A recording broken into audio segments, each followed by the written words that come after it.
Hey, I'm Tim Whitley, and I'm joined here with Mark Samber. He is our Vice President of Team SI Labs. And today we're going to be talking about search and primarily Google search and how it's evolving since the latest and, well, last really major update that Google search went through, which was when, Mark?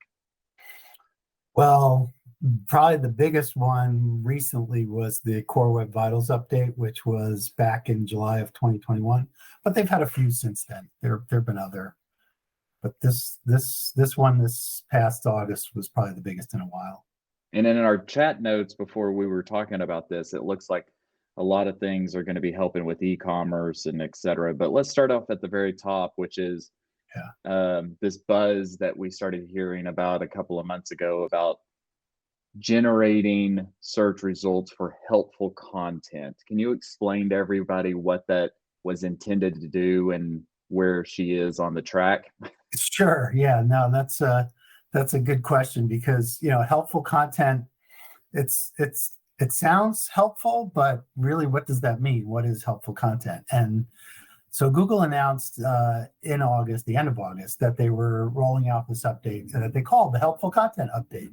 And Google has always tried to provide content guidelines to website owners to help them focus on content that is appropriate for people who are searching, for various terms. And they provided things in the past like guidelines around EAT, which is expert, authoritative, and trustworthy content. And they have, most people don't realize, but there are actually an army of humans, of real people who are called quality raters that Google uses to supplement their algorithms, their search algorithms. And the other thing to keep in mind is there are multiple algorithms. There isn't just one monolithic algorithm that controls organic search results. So anyway, they've always provided advice and insight and guidelines around what type of content site owners should be producing. So it's sort of a little redundant to say, oh, we've got a helpful content update. But when you start to peel back the layers of the onion, you see, at least in the SEO community, as people have been analyzing the impact of this update that took about 2 weeks to roll out. So it finished in early September. When you start to peel back those layers, you see sort of where they were focused in terms of this helpful content update. And what it turns out is that it was really focused on AI, artificial intelligence generated content, as opposed to content that you or I might write. And AI has gotten a lot of buzz, certainly in the last several years, and obviously even more so in 2022. With Facebook's announcement to move towards the metaverse, and we're moving into that space where AI is everywhere. There's algorithms called GPT-3 that sort of drive some of the development of AI content. There's DALL-E, DALL-E, which is sort of the visual graphic algorithm that's out there for AI generated imagery. And so Google knows that AI is a big deal. And there are a lot of sites that actually are cropping up that all they're doing is generating solely AI content. And so it turns out that most website owners were not affected by this massive update, this helpful content update. And that was in Google's own words. I mean, they've done a really good job in the last several years of being very proactive and over communicating what their updates are doing, because they want people, website owners, to be successful in having their content found by you or I or anybody searching for something. So there was a lot of buzz. This helpful content update was announced. It took 2 weeks. The SEO community was basically on fire, like, oh my God, this is going to change everything. Because they even said this is one of our biggest updates since Panda, which was 10 years ago. Turns out, not really. It at least for most site owners, it was ho-hum, big yawn. Except for site owners who were generating pretty much all their content from AI. And interestingly enough, and I really haven't looked into the to the details of this, but a lot of news sites got affected by it. And a lot of like sort of reference type sites. Like I saw there was some conversation that I follow that somebody was looking at a website that was sort of a grammar and writing sort of guide type site, and it got pummeled with their results. So the sort of the bottom line is that for most site owners, most small businesses or medium-sized businesses that are generating good content, that are not relying on algorithms to create that content, a big yawn. There was really nothing, and we haven't seen it. We monitor dozens of our clients' websites through Google Search Console and through tools like SEMrush, and we haven't really seen a big dip since the helpful content update. Now our clients and the people that we support do actually produce helpful content. So that may be the big yawn there, but is there other sites out there that were, just popping up to pop up to gain programmatic ad revenue by using this kind of stuff that was most likely hurt during it?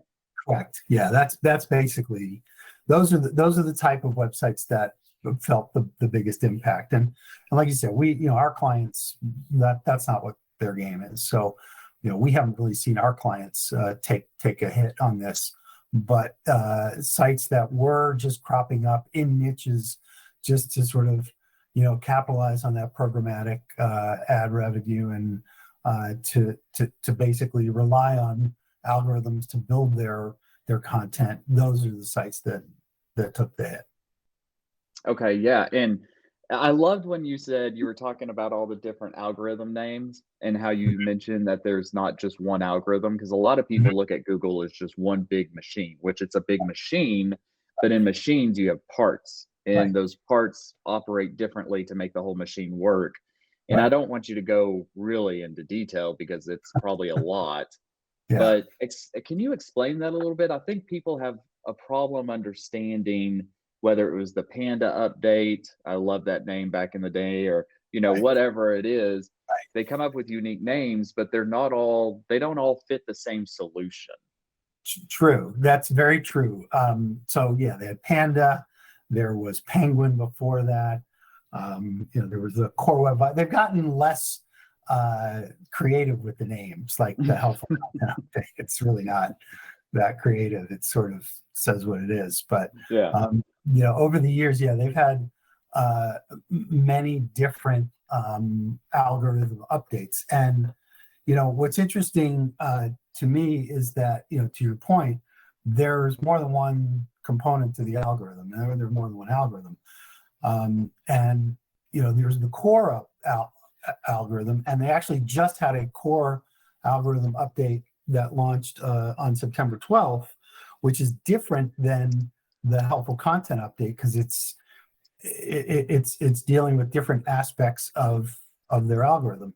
Then there are other components of it. There's on the e-commerce side, there are product listing algorithms, and they had a product review update, and then for local search, so for people who are managing their business profile with Google Business, so you see in what they call the knowledge panel, on the right side of a desktop screen, you might have a business listing with the website and their phone number and directions and stuff like that. That comes, some people call it the map pack. That comes from basically your Google Business profile. Well, that has its own aspect, and an algorithm that helps them decide what to show on the organic search results, which is separate than the PageRank algorithm, which is essentially that was the original core algorithm. It was called PageRank. So yeah, there's many different components to the Google search algorithm, and you have to be good at all of them to get your content to rank well. And I think that's why with our SEO strategy, usually it deals in multiple facets with the technical SEO, the current content, the Mhm. non-duplicated content, I should say, Mhm.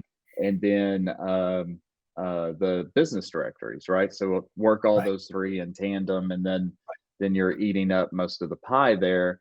right. But I do have to say, with content, is that still an issue in your eyes going forward? Oh, absolutely. And they'll say that too. So if you look at, so like I said, on September 12th, they announced that the September core update, which the last one before that was in May, and the last core update was in November before that. So they basically have done three in the last year that are just to the core algorithm, which is essentially the PageRank algorithm. If you read their communications about what this core update is, it's all focused on content. It's, you know, it's reassessing content. And the first big sentence here is focus on content. And they give you a list of questions to think about, which is, does the content provide original information, reporting, research, or analysis, right? And I think it's important that they use the word original there because, again, if you think about what they were trying to do with the helpful content update, which was really focused on AI generated content, they're trying to weed out what are people doing to just generate algorithmically new content that really isn't that different or that interesting versus somebody writing with a voice, right? I mean, AI doesn't have a voice that it's writing with. It's been programmed to, to learn when it sees certain cues and markers, it knows the structure, grammatical structure of sentences. It basically takes that information and it just builds sentences. When we write as people, we whether or not we know it, we've got a bias, we've got a voice, we've got a perspective, and that comes through in some way. Sometimes it's very apparent, and other times, it's not so apparent. But it's original, right? And at the end of the day, what they want to see from content is originality and substance and insight, and does it match the intent of the searcher? So yeah, all this other stuff, technical SEO, page rank, core web vitals, link strategies, all of that stuff is critically important, but content is still king. You've got to have good content because if you could do all that stuff perfectly, and if you have a page that has no value content wise, it's not going to rank well. So what we're trying to get our clients to recognize is that content is necessary to rank well, but it's not sufficient, right? You need the other stuff. You need a well-constructed page.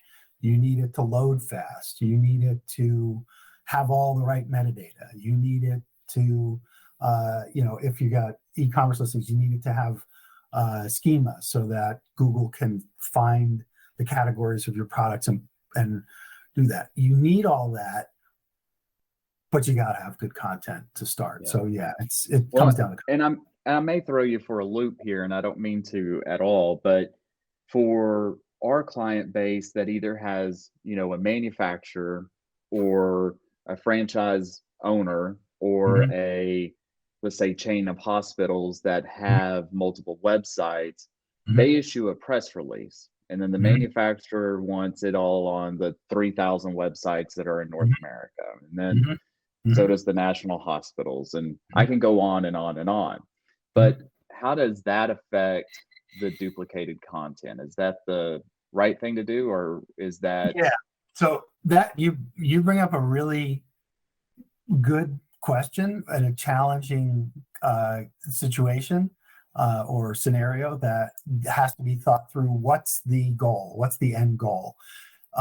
So let's just take one of those examples because there's some slight differences in them. But let's take the example of a manufacturer that releases a press release in it, and there are thousands of, let's say, franchise locations around the country to that, like Starbucks, right? They're not our client, but sort of a good example, or McDonald's or something like that.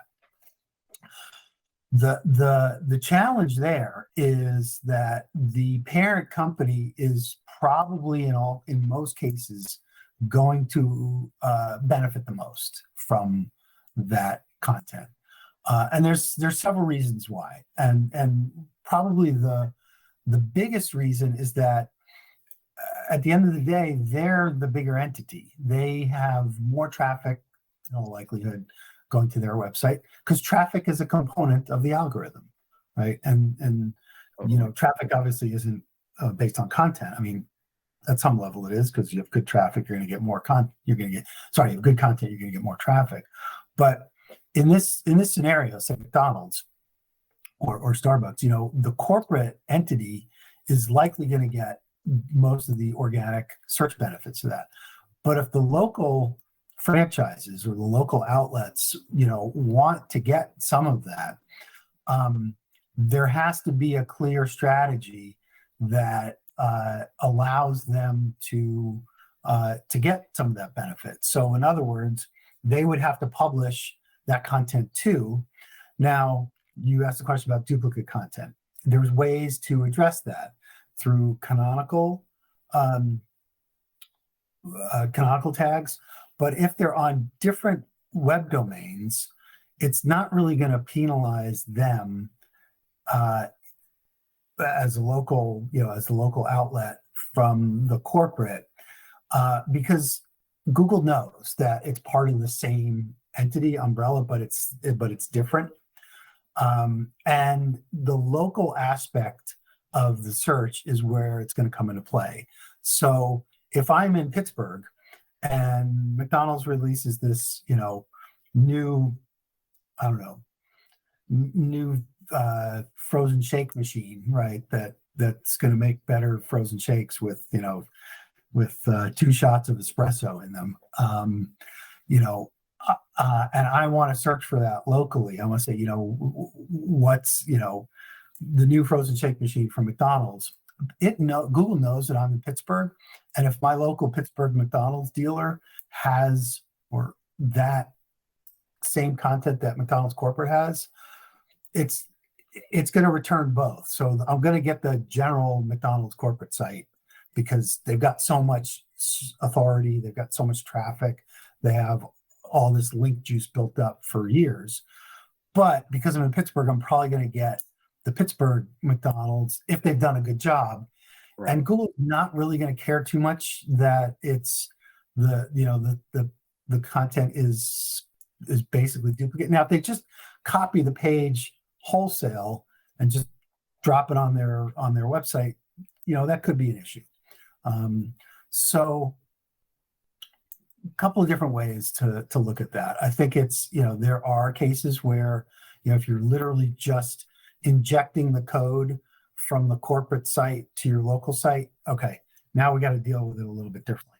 But if you're taking that press release and you are using it, maybe linking to the McDonald's, the corporate version, but you're also writing something about that press release that's local to you, you're good, and you'll show up for that. Okay.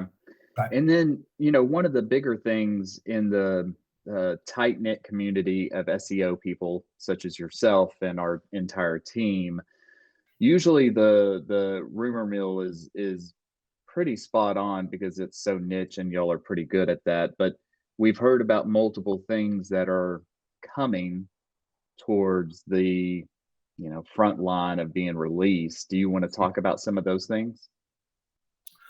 Yeah, there's a couple of things.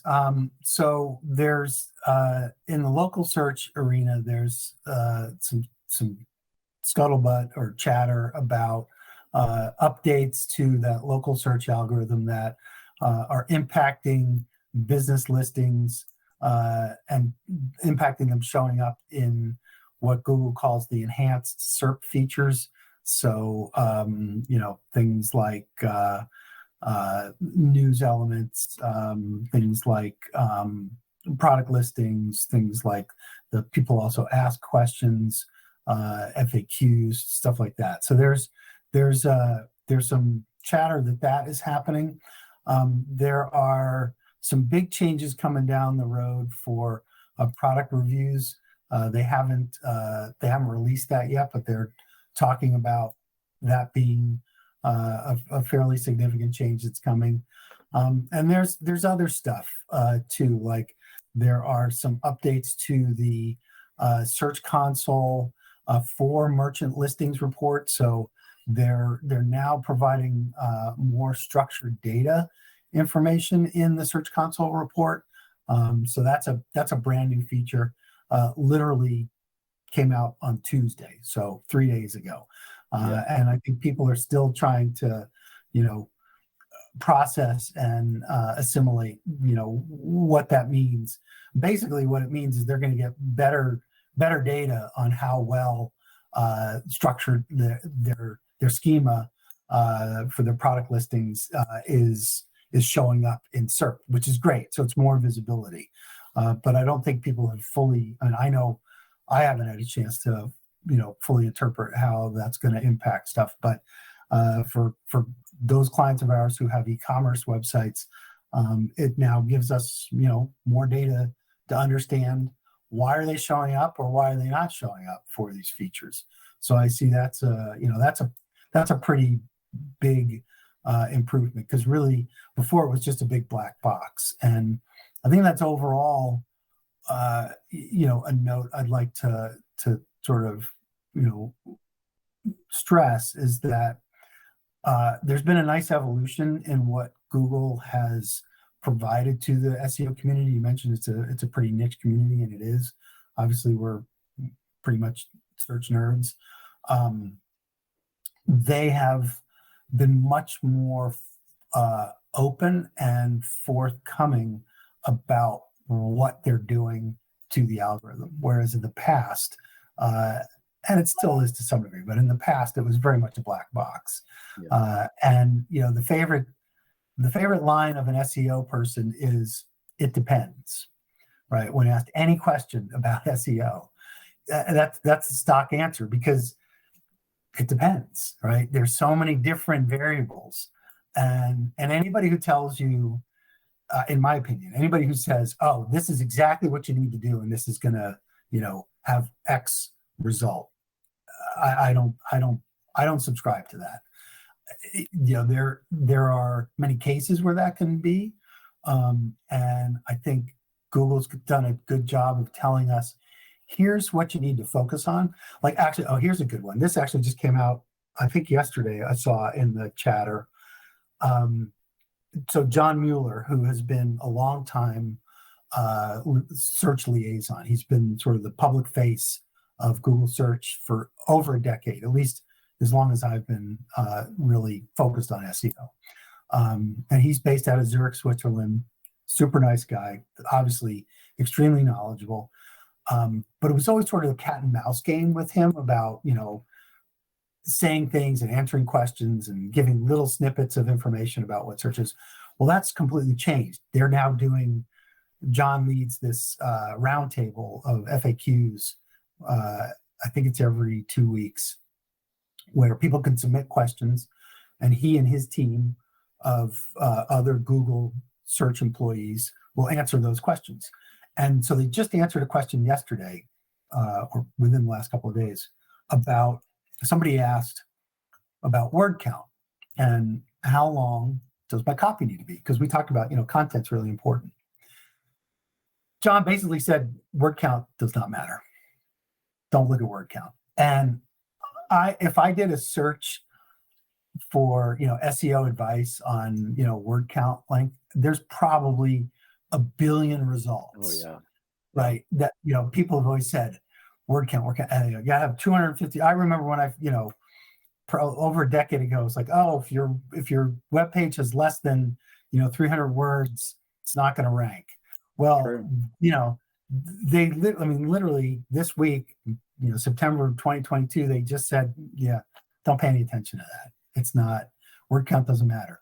Now, does that mean that, if you want to pay, if you have a topic that's, let's say in the healthcare space, that's about, a torn meniscus in your knee, and what kind of, surgery can you get for a torn meniscus? A page that is more in depth and talks about, here are the symptoms, here's the recommended treatments, here's what they do for the surgery, here's what the recovery time is. If you have a page that does that and goes on for 1,000 words, 1,500 words, 2,000 words, because it's got to take time to cover all those topics, versus a page that's like, oh, you got a torn meniscus and here's the surgery and give us a call. Which one's going to rank? Probably the one that has the longer content, right? Yeah, I would think so.